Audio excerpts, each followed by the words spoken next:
आमतौर पर नौकरी लगने का मतलब लाइफ सेट होना माना जाता है, लेकिन पिछले कुछ महीनों में दुनिया भर की नामी गिरामी कंपनियों ने अपने लाखों कर्मचारियों को बाहर का रास्ता दिखाया है। नौकरियां जाने का यह सिलसिला भारत से लेकर दुनिया के तमाम देशों में लगातार चल रहा है, लेकिन एक रिपोर्ट के मुताबिक ये शुरुआत भर है, असली पिक्चर अभी बाकी है। और आज की खर्चाबानी में हम इसी पर विस्तार से बात करने वाले हैं। जानेंगे कि दुनिया भर की दिग्गज कंपनियों ने पिछले 6 महीने में कितने लोगों को नौकरी से बाहर निकाला है, इसकी वजहें क्या हैं। साथ ही जानेंगे कि कौन कौन सी कंपनियों ने छटनी का ऐलान किया है और आगे जॉब सेक्टर की हालत कैसी रहने वाली है। इसके अलावा ये भी जानेंगे कि विश्व बैंक ने भारत की अर्थव्यवस्था को लेकर क्या कहा है। नमस्कार, मेरा नाम दिव्यांशी सुमराव है। आप देख रहे हैं दी लंदन टॉप का डेली फाइनेंशियल बुलेटिन खर्चा पानी। अप्रैल 2020 की बात है, जब कोरोना के चलते लॉकडाउन लगने से दुनिया की करीब आधी आबादी घरों में कैद थी और लोग ऑफिस की जगह घर से काम करना शुरू कर चुके थे। इसी दौरान वीडियो स्ट्रीमिंग वेबसाइट विमियो का जलवा था।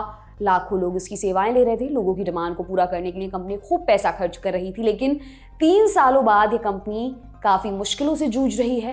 कंपनी की कमाई घट गई है, इसके शेयरों की कीमत 90% से ज़्यादा नीचे आ चुकी है। अब विमियो बड़े पैमाने पर छटनी करने जा रही है, लेकिन ये इकलौती कंपनी नहीं है जो बड़े पैमाने पर लोगों को नौकरी से बाहर का रास्ता दिखा रही है। समाचार एजेंसी ब्लूमबर्ग द्वारा जुटाए गए आंकड़े बताते हैं कि पिछले साल अक्टूबर के बाद से लेकर अब तक दुनिया भर में 5 लाख से ज़्यादा लोगों को अपनी जमी जमाई नौकरी से हाथ धोना पड़ा है। यह आंकड़ा सिर्फ व्हाइट कॉलर जॉब्स का, यानी मोटे पैकेज वाली नौकरियां, छोटी मोटी कंपनियों में नौकरी से निकालने वाले लोगों को इसमें शामिल कर लिया जाए तो ये संख्या काफी ज्यादा होगी। छटनी करने वाली कंपनियों में कई हाई प्रोफाइल और दिग्गज टेक कंपनियां शामिल हैं, जैसे दुनिया भर में कंसल्टेंसी देने वाली फर्म्स मैकेंजी, केपीएमजी भी लागत घटाने के लिए अपने कर्मचारियों को बाहर का रास्ता दिखा रही हैं। इस तरह से ई-कॉमर्स कंपनी फेडेक्स और प्लेन बनाने वाली कंपनी बोइंग आदि भी जॉब कट कर रही हैं। इसके अलावा क्रेडिट स्विस और यूबीएस के मर्जर से भी हजारों लोगों की नौकरियां जाने का खतरा मंडरा रहा है। अमेरिका में बैंकिंग सेक्टर से उठी चिंगारी अब गोला बनकर न सिर्फ बैंकों को डुबो रही है, बल्कि आईटी और टेक कंपनियां भी इसकी भेंट चढ़ रही हैं। ब्लूमबर्ग के आंकड़ों के मुताबिक टेक कंपनियों ने पिछले 6 महीने में करीब 1.25 लाख, कंज्यूमर रिटेल कंपनियों ने करीब 1 लाख, वित्तीय क्षेत्र में 50,000 और रियल एस्टेट समेत अन्य क्षेत्रों में करीब 1.5 लाख लोगों को नौकरी से निकाला जा चुका है। सिर्फ इतना ही नहीं, एक्सपर्ट्स का कहना है ये सिर्फ शुरुआत भर है और आगे जॉब सेक्टर के हालात और ख़राब होंगे। एक्सपर्ट्स का कहना है कि कोविड महामारी के समय लगे लॉकडाउन के दौरान टेक कंपनियों में बड़े पैमाने पर हायरिंग हुई थी, तब माहौल अनुकूल था, लेकिन जैसे ही लॉकडाउन की पाबंदियां खत्म हुई और मार्केट खुले तो टेक सेक्टर की सेहत बिगड़ने लगी। साथ ही दुनिया भर में गहराती आर्थिक मंदी ने भी जले पर नमक छिड़कने का काम किया है।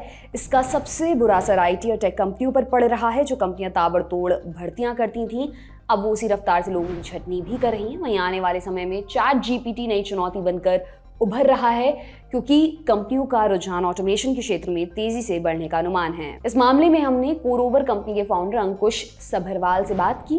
दुनिया भर में अक्टूबर से 5 लाख, 500,000 जॉब कार्ड्स अनाउंस हुए हैं।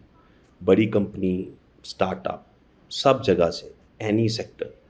मुझे लगता है उसके काफ़ी कारण हैं। एक, यूरोप में इन्फ्लेशन, यूएस में रिसेशन का डर और यूक्रेन रशिया की लड़ाई।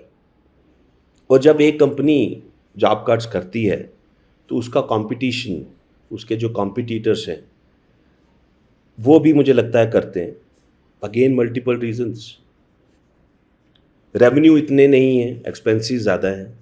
एक तो ये रीज़न, जेन्युइन रीज़न। और कई बार एबिडा या प्रॉफिट मार्जिन इंक्रीज करने के लिए, कंपटीशन में रहने के लिए ये एक्सपेंसेस कम किए जाते हैं। मीडिया रिपोर्ट्स के मुताबिक मैकडॉनल्ड्स जल्द ही बड़े पैमाने पर कर्मचारियों की छटनी करने जा रहा है। फिलहाल कंपनी ने अमेरिका में काम करने वाले कर्मचारियों और दूसरे स्टाफ मेंबर्स को वर्क फ्रॉम होम के लिए कहा है। वहीं ब्लूमबर्ग की एक रिपोर्ट के मुताबिक ई कॉमर्स दिग्गज वॉलमार्ट ने 2000 कर्मचारियों की छटनी की योजना बनाई है। आईफोन बनाने वाली कंपनी एप्पल भी इस लिस्ट में जुड़ने वाली और रिपोर्ट के मुताबिक कंपनी ने कर्मचारियों को निकालना भी शुरू कर दिया है। इस समय पूरी दुनिया पर मंदी का खतरा मंडरा रहा है। पहले ही अनुमान लगाया जा चुका है कि इस साल मंदी के आसार हैं। ऐसे में कई बड़ी कंपनियां पहले से ही लोगों को नौकरी से निकालने की बात कह रही हैं। फेसबुक की पेरेंट कंपनी मेटा ने पिछले साल नवंबर में 11,000 से ज्यादा कर्मचारियों को कंपनी से निकाल दिया था। वैश्विक मंदी का असर भारत में भी दिखना शुरू हो चुका है। भारत की बड़ी आईटी कंपनियों ने अब तक भले ही बड़ी छटनी का ऐलान ना किया हो, लेकिन कई आईटी कंपनियों ने नई भर्तियों से किनारा कर लिया, जबकि एडटेक और दूसरे स्टार्टअप्स की हालत काफी खराब नजर चला रही है। शिक्षा के क्षेत्र में काम करने वाली बायजूस जैसी कंपनियों ने पिछले साल 2500 लोगों की छटनी की है। न्यूज वेबसाइट Info42 के मुताबिक भारत में 50 से ज्यादा स्टार्टअप्स ने अपने कर्मचारियों की छटनी की है।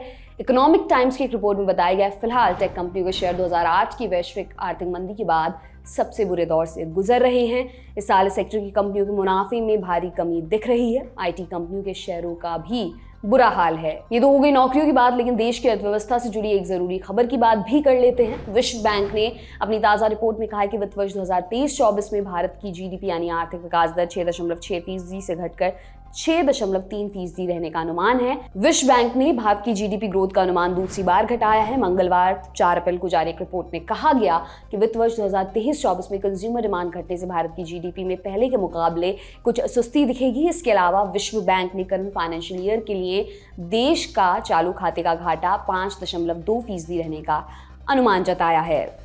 ये था आज का खर्चा पानी दोस्तों। बुलेटिन आपके लिए लिखा था हमारे साथी प्रदीप यादव ने। आप एपिसोड के बारे में अपनी राय कमेंट बॉक्स में जरूर दें। अगले एपिसोड तक अपना खूब ख्याल रखें। बहुत बहुत शुक्रिया।